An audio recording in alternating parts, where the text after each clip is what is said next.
Hi everyone. इस video में हम समझेंगे स्टेट गवर्नमेंट के सारे टैक्सेस, डायरेक्ट टैक्सेस भी और इनडायरेक्ट टैक्सेस भी। बहुत छोटे कम टैक्सेस हैं जो स्टेट गवर्नमेंट के इम्पोर्टेंट है। तो फिर एक ही वीडियो में दोनों चीज़ें समझ लेते हैं, ठीक है। तो पहले बात करते हैं हम डायरेक्ट टैक्सेस की। जो हम स्टेट गवर्नमेंट को डायरेक्ट टैक्सेस देते हैं उसमें पहला जाता है हमारा रेवेन्यू टैक्स। आप किसी गांव में रहते हो ना, आपकी ज़मीन है गांव में, तो उस पर कुछ अमाउंट ना आपको पटवारी या फिर पंचायत को देना पड़ता है, ठीक है।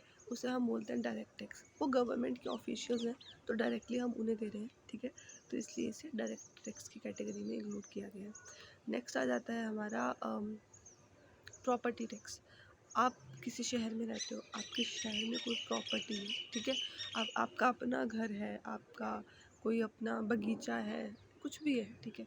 तो उस प्रॉपर्टी पे जो आप म्यूनसिपल कॉरपोरेशन वालों को कुछ अमाउंट देते हो ना as a tax, that is called property tax, ठीक है। थर्ड आज आपका जाता है सर्विसेज टैक्स। सर्विस टैक्स क्या होता है? आप जब भी बस में ट्रैवल करते हो ना, आपसे टिकट ली जाती है, ठीक है। आपको मतलब पैसे लिए जाते हैं और आपको टिकट दी जाती है। हालांकि टिकट पे कोई टैक्स नहीं लगता, पर वो जो टिकट है ना, टिकट का अमाउंट है वो टैक्सेबल है। मतलब आप ऑलरेडी कुछ अमाउंट दे रहे हो, ठीक है। तो आपसे टिकट ली गई। अब आपने ये ऑब्ज़र्व किया होगा कि जो पुलिस वाले होते हैं, ठीक है, मिलिट्री ऑफिसर्स होते हैं, ये ऑल इंडिया कहीं पे भी ट्रैवल कर ले, ठीक है, सॉरी अपनी स्टेट में कहीं पर भी ट्रैवल कर ले, इनकी टिकट के पैसे नहीं लगते ना, इनसे टिकट ली जाती है, ठीक है। तो जो हमने पैसा दिया ना, उससे उनको फ़ायदा हो रहा है। क्यों? क्योंकि वो हमें सर्विसेज दे रहे हैं। तो ये क्या हो गया? ये हो गया सर्विसेज टैक्स, ठीक है। नेक्स्ट आ जाते हैं हमारे इनडायरेक्ट टैक्स।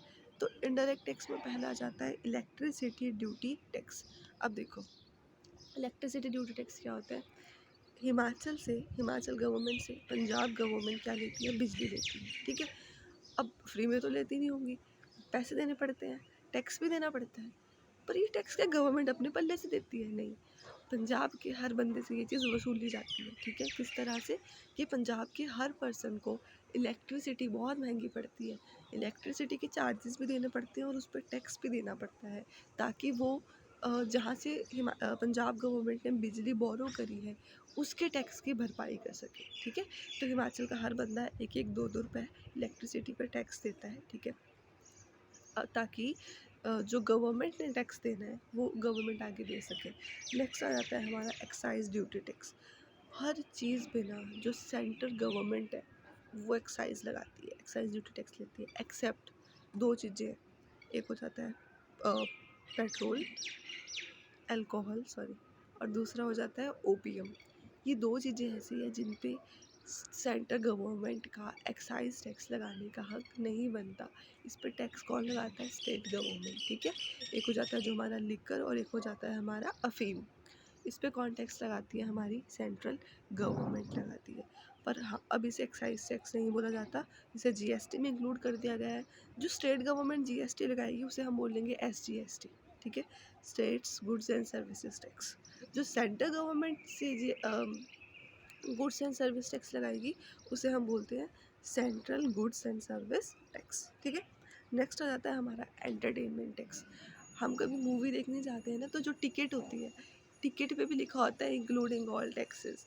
मतलब उस मूवी की टिकट का, उस एंटरटेनमेंट का भी हम टैक्स देते हैं, ठीक है। नेक्स्ट आ जाता है लग्जरी टैक्स। लग्जरी टैक्स क्या होता है? मान लो आप मनाली गए घूमने, आपने एक लग्जरियस होटल बुक कर लिया, ठीक है। अब आपने होटल बुक किया है ना, तो आपने पहले पूछा कि हाँ भाई कितना चार्जेस है। उन्होंने कहा कि सर 35,000 का पड़ेगा आपको रूम। कहते ठीक है। जब आप आने लगे, मतलब जब आपने कर दिया कि चलो ठीक है हो गया हमारा, आप 4 डेज़ का था आपने बुक किया था, अब आप ऑफ लेने लगे वहाँ से, ठीक है। तो आपका बिल आया 4,000। तो वो जो 5,000 है 500 है ना, वो क्या दिया आपने? वो आपने दिया लग्जरी टैक्स, ठीक है। तो अगर आप लग्जरियस होटल में रहते हो तो आपको लग्जरियस टैक्स देना पड़ता है। आज के टाइम में लग्जरी टैक्स, एंटरटेनमेंट टैक्स सब जीएसटी में इंक्लूड हो चुका है। नेक्स्ट आ जाता है आपका सेल टैक्स। बहुत ही सिंपल है। आप शॉप में गए, आपने कुछ ख़रीदा, मान लो आपने कोई कपड़े ख़रीदे, ठीक है। आप एक जीन्स खरीद रहे हो, उस जीन्स पे भी लिखा होगा, उस जीन्स के एमआरपी अगर उस जीन्स का 1000 है ना, तो उसके नीचे लिखा होगा इंक्लूडिंग ऑल टैक्सेस। वो टैक्स कौन सा है? वो सेल टैक्स ही है। हालांकि अभी से जीएसटी में इंक्लूड कर दिया गया है। नेक्स्ट टैक्स देख लेते हैं। नेक्स्ट आ जाता है ऑक्ट्रॉय टैक्स। ऑक्ट्रॉय टैक्स ना हम जनरली बोलते हैं टोल टैक्स, बट होता क्या है वो ऑक्ट्रॉय टैक्स। हम टोल से निकलते हैं, टोल पे वो टैक्स काटा जाता है, इसलिए हम उसे टोल टैक्स बोल देते हैं। ठीक है, अब मान लो आप हिमाचल से हरियाणा में एंटर कर रहे हो, ठीक है, तो पंचकुला, ओल्ड पंचकुला से पीछे आपको एक टोल प्लाजा मिलेगा। वो किसका है? वो हरियाणा वालों का है। ठीक है, जब हम एक स्टेट से दूसरे स्टेट में एंटर करते हैं तो उस स्टेट की गवर्नमेंट ने अपने टोल्स लगाए होते हैं, जहाँ पे वो क्या करती है, टोल टैक्स कलेक्ट करती है। ठीक है, अगर आप हरियाणा से हिमाचल में एंटर करते हो तो परवाणू में, जब आप कालका से हिमाचल में एंटर करते हो ना, तो परवाणू में भी टोल प्लाजा आता है।